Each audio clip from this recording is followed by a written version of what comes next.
नमस्कार मैत्रिणींनो, मराठवाडा किचनमध्ये तुमचं मनापासून स्वागत आहे। आज आपल्या मराठवाडा किचनमध्ये स्पेशल असं काय आहे तर आजची आपली स्पेशल अशी रेसिपी आहे पेढा। तर इथे बघा अगदी परफेक्ट असा पहिल्याच प्रयत्नामध्ये मी पेढा बनवलेला आहे। तर तुम्ही सुद्धा हा पहिल्याच प्रयत्नामध्ये पेढा नक्कीच बनवाल। इतपत मी सोपी पद्धत तुम्हाला सांगितलेली आहे। रेसिपी अगदी बनवायला सोपी आहे, पण कुठलाही पदार्थ बनवायचा म्हणला तर वेळ तर थोडा लागतो। चला मग वेळ न घालवता आपण रेसिपीलाच सुरुवात करूया। पेढे बनवण्यासाठी सगळ्यात अगोदर इथे आपल्याला खवा घ्यायचा आहे। तुम्ही पाहू शकताय तर इथे मी एक अर्धा किलो खवा घेतलेला आहे। तर सगळ्यात अगोदर इथे आपल्याला एक पॅन घ्यायचा आहे। तुम्ही कुठलेही भांड वापरू शकता, पातेले घ्या, कढई घ्या। तर इथे बघा आता यामध्ये आपल्याला हा पूर्ण खवा टाकून घ्यायचा आहे। खवा यामध्ये टाकल्यानंतर काय करायचं, एक 2 चमचे तूप यामध्ये टाकून घ्यायचं। तूप यामध्ये टाकल्यामुळे एकसारखं ते म्हणजे वितळलं जातं। तर इथे बघा गॅसची फ्लेम ही कमीच ठेवायची आहे। अगदी मंद आचेवर आपल्याला हा खवा परतून घ्यायचा आहे। तुम्ही जितका छान खवा परतून घ्याल पेढे तितके छान बनतात। नवीन असाल आणखी माझ्या चॅनलला तुम्ही सबस्क्राइब केलं नसेल तर सगळ्यात अगोदर सबस्क्राइब करा, बेल आयकॉन दाबा, म्हणजे मी टाकलेल्या नवनवीन रेसिपीचे नोटिफिकेशन तुम्हाला मिळेल आणि माझ्या नवनवीन रेसिपीज तुम्हाला पाहायला भेटतील। तर आता आपल्याला व्यवस्थित हा खवा परतून घ्यायचा आहे अगदी मंद आचेवर या पद्धतीने। गॅसची फ्लेम ही कमीच ठेवा म्हणजे व्यवस्थित परतला जातो। आणि हाय फ्लेमवरती जर आपण हा खवा परतला तर त्याला करपट वास लागू शकतो पेढेला। आता तुम्हाला यामध्ये मैदा घालून जर पेढे बनवायचे असतील तर काय करायचं, खवा परतत असतानाच यामध्ये मंद आचेवर मैदा टाकून घ्यायचा। तुम्ही अर्धा किलो खव्यासाठी इथं 1 वाटी मैदा वापरू शकता। तर एक 5 मिनिट झालेला आहे, आणखीन 5 मिनिट पूर्ण आपण याला 10 मिनिटं परतून घेणार आहोत। तुमच्या खव्याची क्वांटिटी जास्त असेल तर तुम्हाला जास्त वेळ परतावा लागेल। इथं मी अर्धा किलोसाठी एक 10 मिनिट मंद आचेवर परतून घेणार आहे। या पद्धतीने तुम्ही नक्की पेढे बनवून बघा, खूप छान बनतात आणि परतून घेतल्यामुळे पेढ्याची चव अप्रतिम अशी लागते।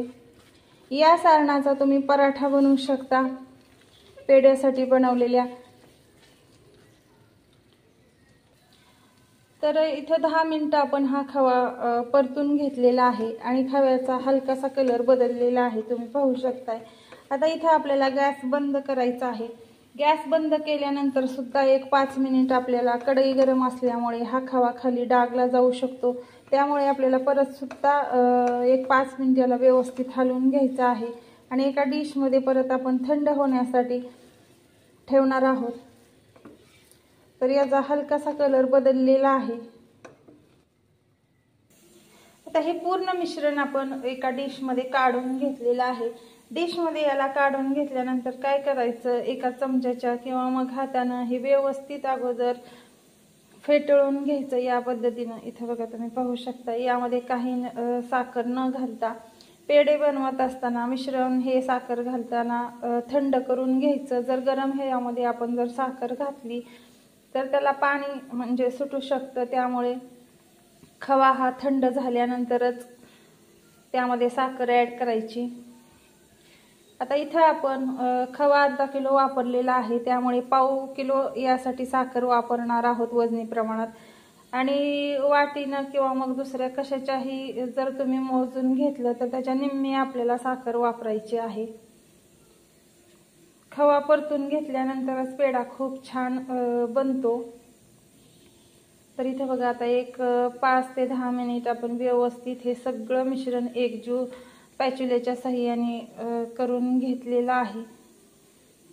आता यामध्ये आपल्याला पेढा आपला छान लागण्यासाठी टाकून घ्यायचे आहे 1 चमचा विलायची पावडर। तुम्हाला पेढ्यामध्ये विलायची पावडर आवडत नसेल, नाही घातली तरी चालेल। इथे बघा एक 2 चमचे आपण विलायची पावडर यामध्ये टाकलेली आहे। विलायची पावडर यामध्ये टाकल्यानंतर परत एकदा आपल्याला व्यवस्थित हे मिश्रण हलवून घ्यायचं आहे या पद्धतीने। मी सांगितलेल्या पद्धतीने नक्की तुम्ही पेढा ट्राय करा, खूप छान बनतात आणि मला कमेंट करून सांगा कसे झालेले आहे ते। तुम्ही यामध्ये विलायची पावडर ऐवजी केशर जरी घातले तरी पेढा खूप छान लागतो।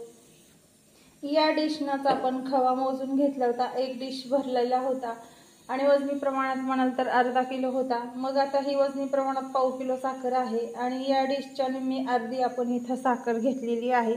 तर साखर ही आपल्याला अगदी बारीक चाळणीने गाळून घ्यायची आहे, म्हणजे पेढा आपला खरखर लागत नाही। आता यामध्ये पूर्ण ही साखर टाकून घ्यायची आहे या पद्धतीने। अर्धा किलो खव्यासाठी पाव किलो साखर अगदी परफेक्ट प्रमाण आहे। आता काय करायचं आहे, चमच्याच्या साहाय्याने न हलवता आपल्याला हाताने हे एकजीव करून घ्यायचं आहे या पद्धतीने।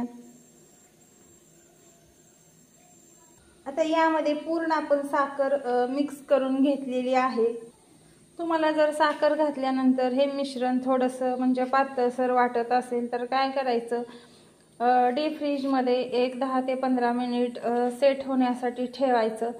अगदी आटरून छान येतं आणि व्यवस्थित पेढे बनतात। आपण इथं खवा परतून घेतल्यामुळे तुम्ही कलर सुद्धा पाहू शकताय किती छान असा याला आलेला आहे।